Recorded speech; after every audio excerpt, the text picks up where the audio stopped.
This is the Retirement Key Podcast with Joshua Barbin, certified financial planner of Abish Financial Services. Welcome back to the Retirement Key. I'm Casey Biddy, and I'm here with certified financial planner at Abish Financial Services, Joshua Barbin. JB, it is great to see you. How you doing? Good, Casey. Great. Thanks. Good. Nice to see you too. Good. Well, I'm excited to get into our show today because we're kicking off a two-part series on a topic that I know you're really passionate about, JB, and it's something that sparks a lot of questions and a lot of strong opinions too. And that is Roth conversions. What are they? When should you do one?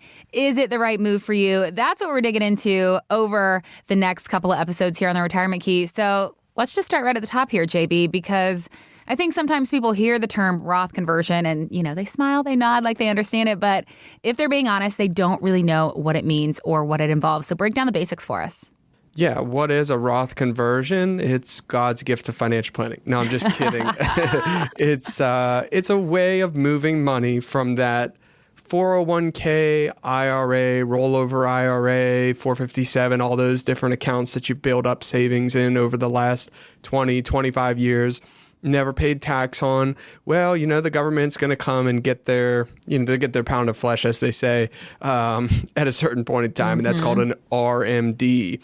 And so as people approach that age of RMD, they think about, man, maybe this tax time bomb I might be facing, especially when they get a chance to look at it kind of on paper and they see, I've got a social and a pension and I'm going to have to take out this much from my IRA or 401k. And so a Roth conversion is a way of moving money from that 401k bucket into a tax-free forever bucket. So it's a really powerful tool. There are times that it can be used and times when it's not best to be used. So it's kind of a delicate situation. You really got to understand your personal tax situation. But to hit the high level, it's moving money from a bucket that is going to be taxed, required to be taxed, to a bucket that is not ever going to be taxed again. And that's the high level of what it is. Got it. All right. Well, so now that we've got the definition down, the next logical question is the why, which you kind of touched on, that tax-free. Why would somebody actually want to go through the process of converting money from a traditional retirement account into a Roth? A couple of reasons, Casey. Number one, and the most basic, is that a Roth conversion on some level is a gamble. So it's a bet on future taxes. Now, could taxes in the future be lower? Yes, they could be. Nobody knows the direction of taxes, but could we take a guess? Yeah, because the United States government, I think everybody knows this some way or another. It's pretty popular that the United States government spends a lot of money. We all know that. And how do they float those bills? Well, they float it by personal income tax. The biggest source of their revenue is your tax dollars. And retirees should have a Target painted on the back of their T-shirts, like anywhere they walk around, because that's the easiest place almost to collect from is people who have made big money. And it's sad too, because these people have been responsible and savers, and then the United States government could simply say, we're raising the tax rate from 24% to 32%. 8% more of your money now belongs to the government, right? So 24% is sort of the middle of the tax bracket, right? And a lot of our clients find themselves, the tax bracket works like this, Casey. I don't want to bore people. I know taxes is the most riveting topic, but you basically have two big jumps in the tax bracket. You have 10, 12, and then it goes to 22. There's your first big jump. 22, 24, and then it jumps to 32. So there's your two big jumps from 12 to 22, 24 to 32. Ideally, you don't want to make those jumps. So what a Roth conversion is, like really getting down in the weeds, is converting monies in those buckets below 24% usually is what you want to do. Well, that makes sense. The idea of getting ahead of future tax increases and setting yourself up for more flexibility in your retirement. But now I've also heard some people say, I make too much to contribute to a Roth. So let's clear that up too, JB. Can anyone do a Roth conversion, or are there income limits or restrictions that people need to be aware of? Yeah, this is where we're talking about that level of 24 for a lot of people. It depends if you're an ultra high earner, then this might not apply to you. But if you're kind of our typical retiree in America, and let's say you're still working, it's important just to understand how taxes work in America, income taxes. They're kind of like buckets, Casey. So you fill up one bucket, the 10, then your next amount of money's at 12. You pay 12 on the next amount.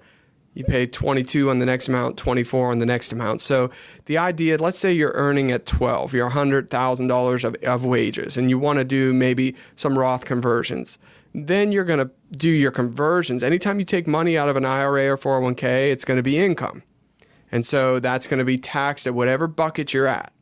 And that's where Roth planning comes into play because, yeah, everybody wants to have tax-free money. Everybody. But the fact is that, does it make sense for you to do it right now? Does it make sense to do after you retire? While you're working, after you retire?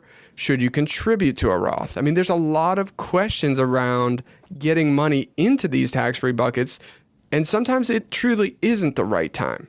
If you're going to earn less later on, sometimes it makes sense to wait a year or two till you're done working. You know, in some of our clients' cases, let's wait a year or two till you actually retire, and then we have a great opportunity for the next 5-7 years, really do some Roth converting. It's all about the timing, and you got to be strategic. Now, here's where I think it gets tricky for a lot of people, because when you hear the word tax-free associated with a Roth, it's easy to forget that the conversion part might be taxable. So what should people understand about the tax implications of doing a Roth conversion, and how do folks typically cover that tax bill when it comes due for them? That's a great question, and there's one of two ways to cover the tax bill. If you've got a bank account with a whole bunch of money in it, which some people do and some people don't, but those who do have a bank account with a big pot of money there that you know you've been earning good interest on, and you want to do a Roth conversion, you can pay to move money from the IRA to the Roth IRA with the bank cash. You can pay next April. The other way that you can do it is if you pay from the actual IRA account. So, you know, you've got $100,000 in the IRA, you move it to the Roth IRA, but before it goes to the Roth bucket, you're going to pay 20%, let's just say. Now you're at $80,000 in the Roth bucket. The best case scenario is that you could move the full $100,000 and pay the taxes, that $20,000 from somewhere else. Because then you went from a taxable bucket to a tax-free bucket without losing any value. Now, you can't always accomplish the ideal. Even the non-ideal, in many cases, can make significant difference over the long term. Got it. All right. Well, before I let you go, JB, I know the tax landscape, it's constantly changing, whether it's new legislation or projections that taxes could rise in the future. A lot of people are trying to be proactive now in their planning. So how are those changes, both the current changes and expected changes, influencing the way people are thinking about Roth conversions right now? Yeah, so we just got with the big, beautiful bill. The rates that we've had since 2017, Casey, have now become permanent. So they're enshrined into law. So these rates, they can seem high. Like when you get a tax bill or your paycheck and you're paying 24 or even 32% in some cases, it could seem like a lot. And yes, it's true. But when you consider the highest bracket is 37, let's say you're making $2 million a year, you're going to pay top bracket 37%. That bracket at times in American history has been 90%. And not even like way back when, I'm talking like in the 70s. It was still up in the 60s, 70s%. So the idea of paying taxes now at 25%, though, it can hurt a little bit. It's better than 50% or 40%. So the idea of taking advantage of these Trump tax cuts that were put in 17 and now we still have gives you the opportunity to pay your taxes at these 10, 12, 22, 24% brackets. Take advantage of some of these really great rates that we still have available so that you don't get bit by an irresponsible government in the future that just so happens to need to raise a lot of money and you look like a great target to do so. So I think the better play is to at least consider, should I have a tax-free bucket working for me, Casey? And then one more thing, they've changed the rules so much on RMDs over the last few years. We had Secure Act 1 and Secure Act 2. I won't go into the whole boring thing, but the big thing you can see there is that they can change the rules. And what matters then is getting it done before they change the game. Getting your tax-free bucket set up before the rules change again and they make you take out more, they make you take it faster, or they raise the taxes.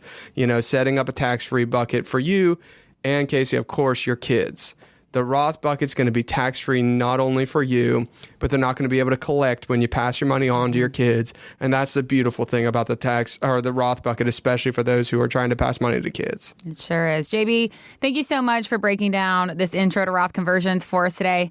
If you're listening and this conversation got your wheels turning and you're wondering whether a Roth conversion might make sense for your situation, now is a perfect time to talk it through with a professional. You can head to theretirementkey.com, and from there you can find all the resources that you need to get connected with JB and the rest of the amazing team at Abish Financial Services. And don't forget, this was just part one. You don't want to miss part two coming soon, where Justin Doback will walk us through when to convert, how to do it in steps, and some of the biggest mistakes to avoid. Thank you so much for listening to The Retirement Key, and we will see you next time. Thanks for listening to the Retirement Key Podcast. To learn more about Abish Financial Services, visit theretirementkey.com.